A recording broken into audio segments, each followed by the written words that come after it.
Bismillahirrahmanirrahim. Assalamualaikum warahmatullahi wabarakatuh. Salam sejahtera untuk kita semua. Semoga anak-anakku dalam keadaan sehat walafiat. Pada kesempatan ini kita akan melanjutkan materi pada pertemuan lalu mengenai teks pidato persuasif, yaitu tentang struktur dan ciri kebahasaan pidato persuasif.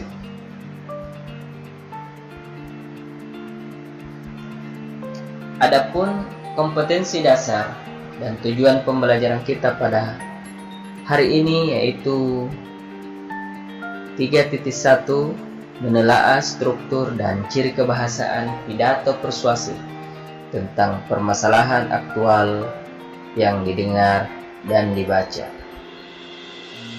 Tujuan pembelajaran pada hari ini adalah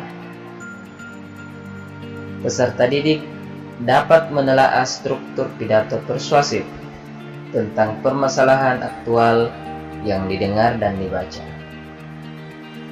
Yang kedua, peserta didik dapat menelaah ciri kebahasaan pidato persuasif tentang permasalahan aktual yang didengar dan dibaca.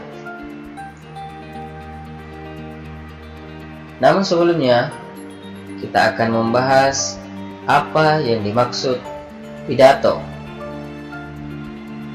Pidato adalah sebuah kegiatan berbicara di depan umum atau berorasi untuk menyatakan pendapatnya atau memberikan gambaran tentang suatu hal. Sedangkan apa yang dimaksud dengan persuasif? Persuasi atau biasa juga disebut dengan persuasif berarti mengajak, membujuk, atau menyuruh. Jadi, pengertian pidato persuasif adalah pidato yang bertujuan meyakinkan atau membujuk pembaca atau pendengarnya sehingga tertarik dengan apa yang disampaikan. Atau pidato persuasif merupakan bagian dari teks eksposisi. Pidato persuasif adalah pengungkapan pendapat secara jelas dan logis sehingga dapat meyakinkan pembaca atau pendengar dengan menyajikan argumen dari satu sudut pandang. Sebelum pembicara menyampaikan pidatonya, hal-hal yang harus diperhatikan adalah biasanya pembicara terlebih dahulu menyusun teks pidato. Nah, apa yang harus diperhatikan di dalam menyusun teks pidato? Yang pertama adalah menentukan tema. Yang kedua, membuat kerangka dan pokok-pokok yang akan disampaikan. Ketiga, menyusun naskah sesuai dengan struktur. Nah, apa saja struktur teks pidato persuasif itu? Yang pertama, struktur yang pertama adalah pembukaan. Pembukaan berisi salam pembuka, berisi ucapan penghormatan. Pembukaan juga berisi ucapan syukur. Struktur yang kedua yaitu isi pidato.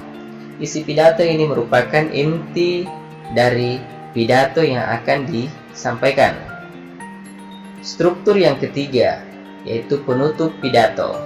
Nah, di dalam penutup pidato berisi kesimpulan, berisi permintaan maaf, dan berisi salam penutup.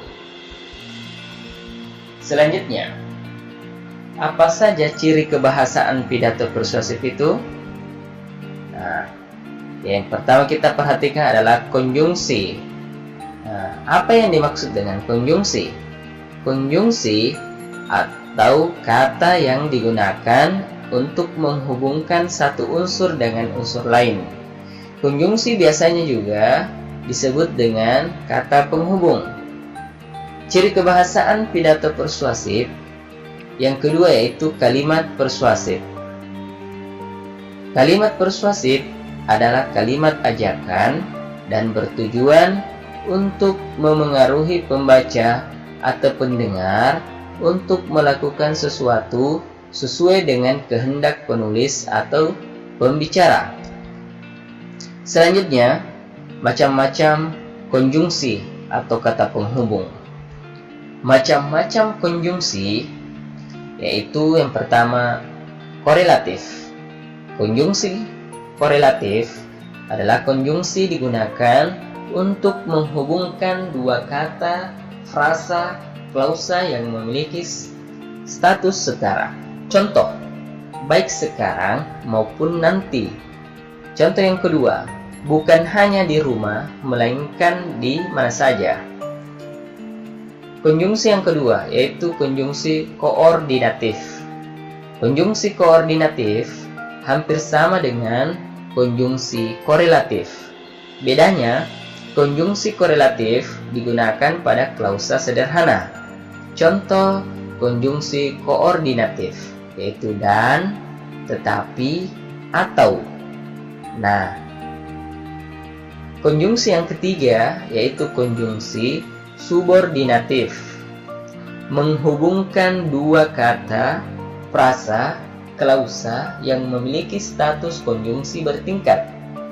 Contoh, ditandai dengan penggunaan kata aga, yaitu konjungsi antar kalimat. Selain digunakan antar klausa, konjungsi juga bisa digunakan antar kalimat satu dengan kalimat lainnya. Contohnya, dengan demikian, sebaliknya, selanjutnya, namun, walaupun demikian.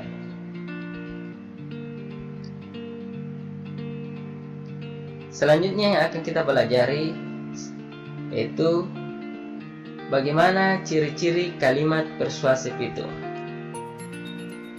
Ada beberapa ciri kalimat persuasif. Yang pertama, kalimat persuasif bertujuan untuk membujuk, mengajak, dan memengaruhi seseorang. Yang kedua, biasanya menggunakan kata ayo, mari, dan kata-kata yang bersifat lainnya. Yang ketiga, kalimat persuasif biasanya menggunakan tanda seru di akhir kalimat.